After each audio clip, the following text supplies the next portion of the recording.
Squid Game, la série Netflix du moment dont tout le monde parle. Et je vais donc en parler aussi, mais un peu différemment des autres. Ça ne sera ni une vidéo explicative, ni sur des théories, mais ça sera un peu comme une critique. Enfin, une critique de la série qui critique son pays.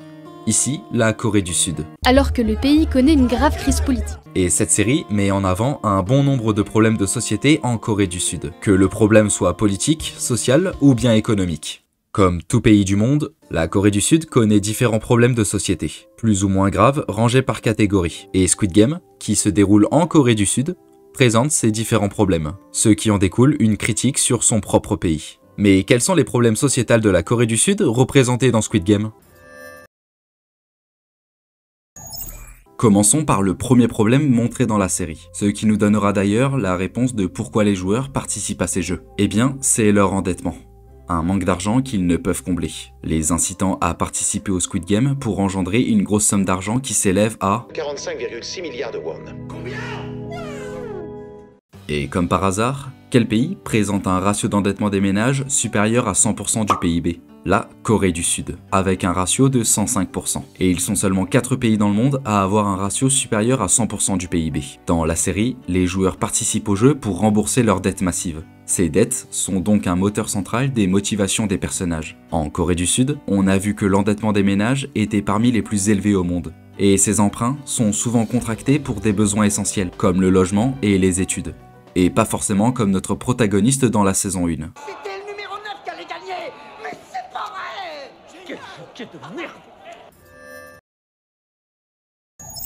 Dans la série, les joueurs, et même les gardes, on l'a appris dans la saison 2, sont soit sans emploi, soit avec un emploi qui paye peu, les laissant dans une certaine précarité. Exemple du garde numéro 11.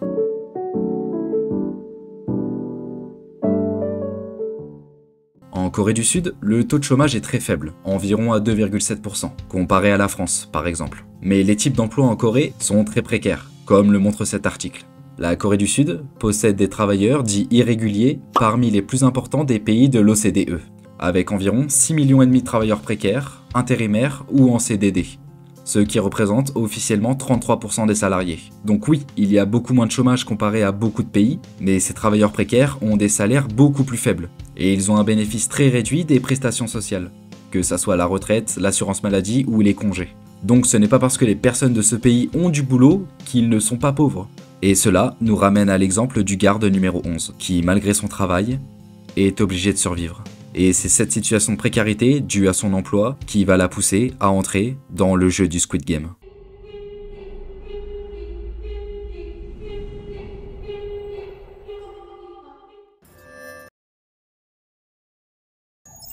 Squid Game est aussi une critique des inégalités économiques de la Corée, entre les joueurs et joueuses qui sont endettés et les VIP ultra riches qui profitent du spectacle, en pariant et prenant du plaisir à regarder les déchus de la société s'entretuer. La série critique d'ailleurs son propre pays sur ce point, puisqu'en Corée du Sud, les inégalités économiques sont abyssales. Le pays se classe au premier rang de l'OCDE pour le taux de pauvreté des seniors. C'est pour cela que l'on retrouve un bon nombre de joueurs plutôt âgés.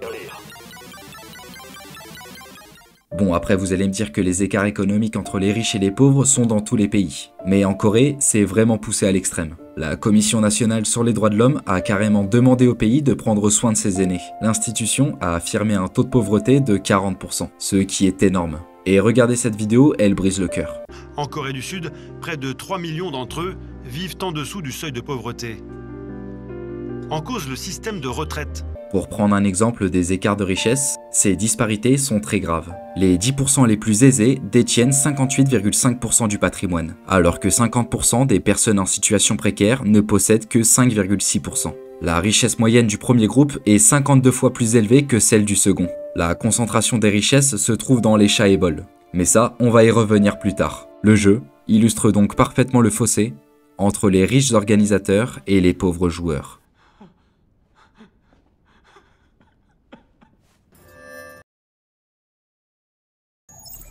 En Corée du Sud, la culture de la performance est une particularité de ce pays. La réussite scolaire et professionnelle est ce qui va te donner une place dans la société. Les enfants de ce pays subissent une pression monstre sur le fait de réussir leur vie. La mentalité coréenne est donc très compétitive lorsqu'il s'agit de se classer par rapport à quelqu'un d'autre ou d'être premier, que cela soit lors d'un examen ou même d'un jeu. Squid Game représente parfaitement cette culture de la performance et de la compétition. Surtout que dans Squid Game, si tu échoues, tu meurs. Les joueurs qui veulent continuer à jouer malgré le risque de mort sont ceux qui sont appâtés par l'argent. Mais certains veulent tout bonnement être premiers pour obtenir une considération de la part de la société. La société leur a toujours inculqué le fait de gagner et d'être plus performants. Et les joueurs connaissent la lourdeur de cette pression sociale. C'est pour cela que leurs réactions, quand ils sont éliminés, sont si poignantes. Ce jeu met donc une pression monstre aux joueurs. Cette même pression que certains Coréens ressentent, lorsqu'ils sentent que la réussite professionnelle leur échappe. Cette compétition, exacerbée dans tous les aspects de leur vie, est souvent perçue comme une lutte pour leur survie. Et les jeux du Squid Game sont littéralement une lutte pour la survie des joueurs, reflétant une métaphore de la brutalité sociale. Cependant, il arrive fréquemment que, ne supportant plus la compétition et les mauvais traitements de la société, certaines personnes s'isolent socialement, pour ne pas recevoir de critiques sur leur échec.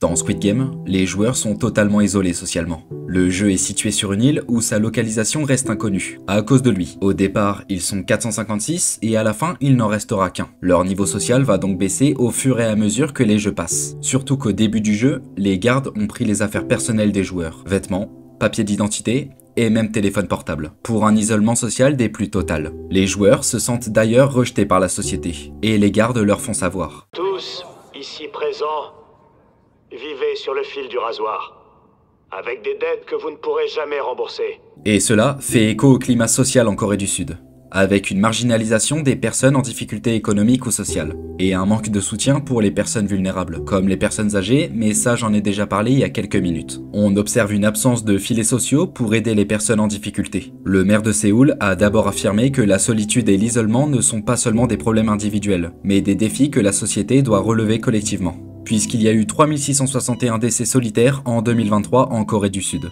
Et en 2022, on estime que la Corée du Sud comptait environ 244 000 personnes vivant dans un isolement profond. 3661 décès solitaires ont donc été enregistrés, selon les derniers chiffres du ministère de la Santé et du Bien-être sociaux. Et ce chiffre est en hausse par rapport aux 3559 de 2022 et aux 3378 de 2021. Le phénomène est tel que le gouvernement s'est engagé dans une lutte ouverte contre cette solitude omniprésente. Ces morts solitaires, appelés Godoxa, mettent en lumière un problème sociétal croissant. La solitude et l'isolement social touchent une part de plus en plus large de la population. Mais malheureusement, en plus de ces morts solitaires, la Corée du Sud se classe 3e au classement mondial parmi les taux de suicide les plus élevés, ce qui démontre un réel problème sociétal sur lequel doit se pencher le pays. Et d'ailleurs j'en profite, mais si vous vous sentez seul, que vous n'allez pas bien du tout, je vous mets un numéro en description si vous avez besoin. Les personnes seront là pour vous écouter et vous aider au mieux.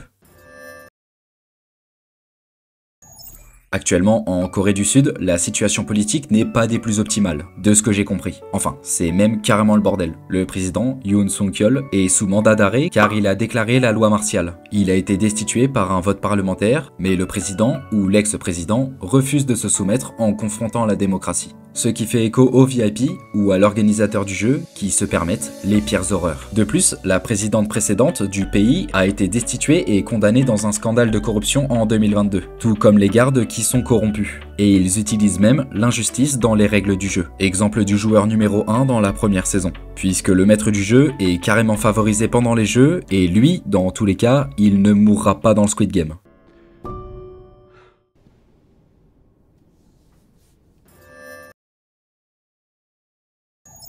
Bon, ça c'est la même chose pour tous les pays du monde. Les élites des pays qui sont complètement déconnectés de la réalité de la classe moyenne. Parfait parallèle avec les VIP qui regardent les jeux. Dans les deux cas, on a une méfiance des élites, que ça soit dans le Squid Game ou en Corée. J'ai plus trop confiance en vous.